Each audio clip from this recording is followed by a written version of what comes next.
അണ്ണൻ, അക്ക, ചക്ക, തങ്കച്ചി. ഞാൻ ഉണ്ണை വിട മാട്ടേൻ, നീ എൻ പുന്നകൈ മന്നൻ.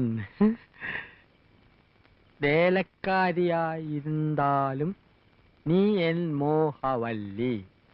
വേലക്കാരിയായിരുന്നാലും നീ എൻ മോഹവല്ലി. വേലക്കാരിയായിരുന്നാലും നീ മോഹവല്ലി. വേലക്കാരിയായിരുന്നാലും നീ മോഹവല്ലി.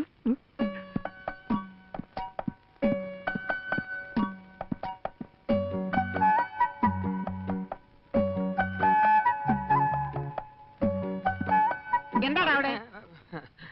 ജോലി കഴിഞ്ഞെങ്കിൽ പവിഴത്തോട് ചോദിച്ചിത്തിരി തമിഴ് പഠിക്കാമെന്ന് കരുതി. ഒരു സന്ദർഭം കിട്ടുമ്പോ വെറുതെ കളയണോ? ഓടാ, സന്ദർഭം കിട്ടിയപ്പോ നേരാൻ വേണ്ടി എഴുതാനും വായിക്കാനും പഠിക്കാത്ത നീയാ ഇപ്പൊ തമിഴ് പഠിക്കുന്നത്. പോടാ പൈത്യക്കാരാ.